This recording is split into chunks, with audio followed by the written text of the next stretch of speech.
In this problem, we have this cross-sectional area of the T-beam, which is composite area. You can easily tell that it's made up by the two rectangular shape. And then we need to determine its area moment of inertia about the x prime axis. This x prime axis is the centroidal axis of this entire composite area. So at this point, we do not know what the location of the x prime axis. Therefore, that's the first thing we need to do, is to determine its location, in determine this y bar distance from the base reference line. So this is our reference line. All right, so if you remember how to do that from chapter 9, so we are going to use the equation that y bar equals to the summation of y tilde A over total A. So A is the area of the composite area, the component area, and y tilde is its own centroidal location with respect to the same reference line. Therefore, we have two area, 1 and 2. For area number 1, its y tilde location is right here.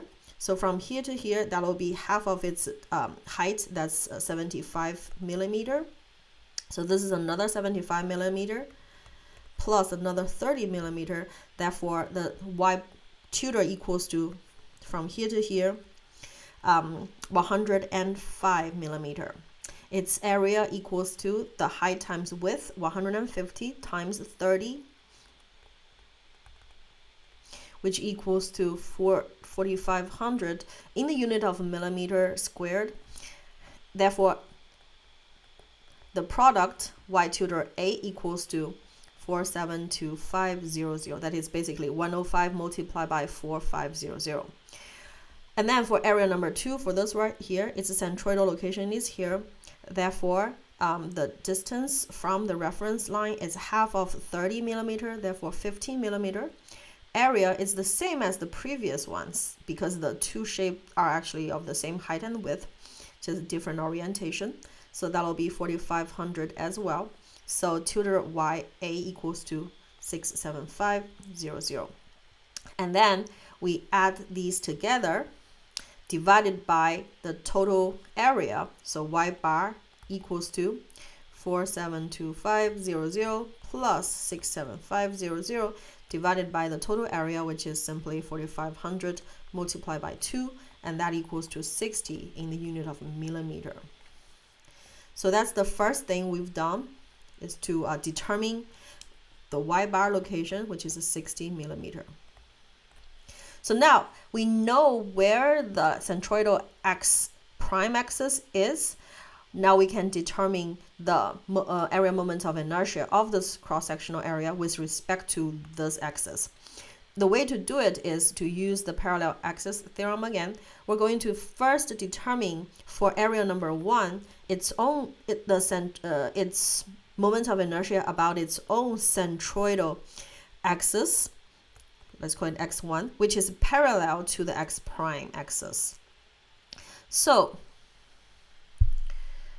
for area number 1, so I1 equals to I1 bar about its own centroidal axis plus, using the parallel axis theorem, A1 times D1 squared. A1 is the area of this first area.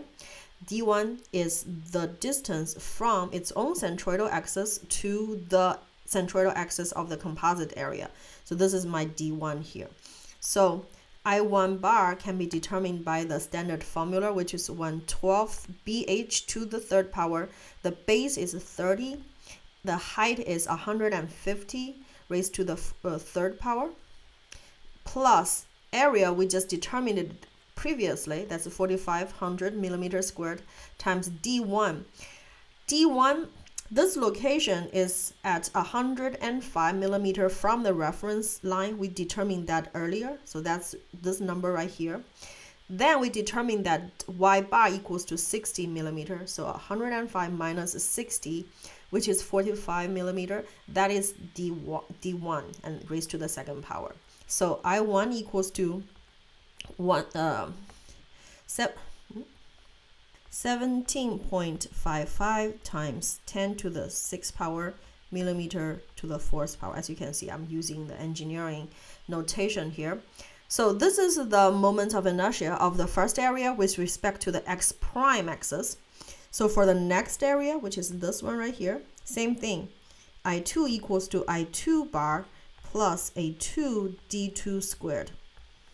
So I2 bar is the moment of inertia about its own centroidal axis, this right here, and that equals to 112 times base height to the 3rd power.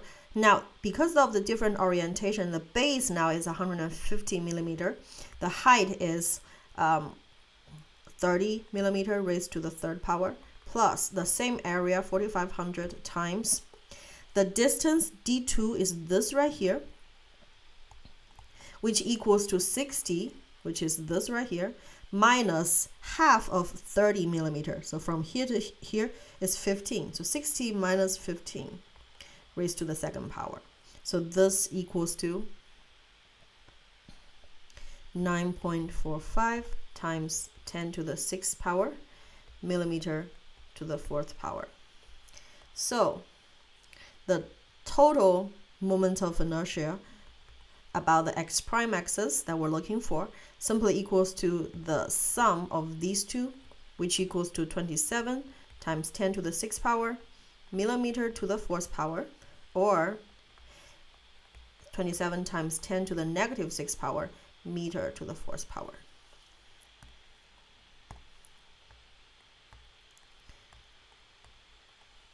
So that's the answer to this problem.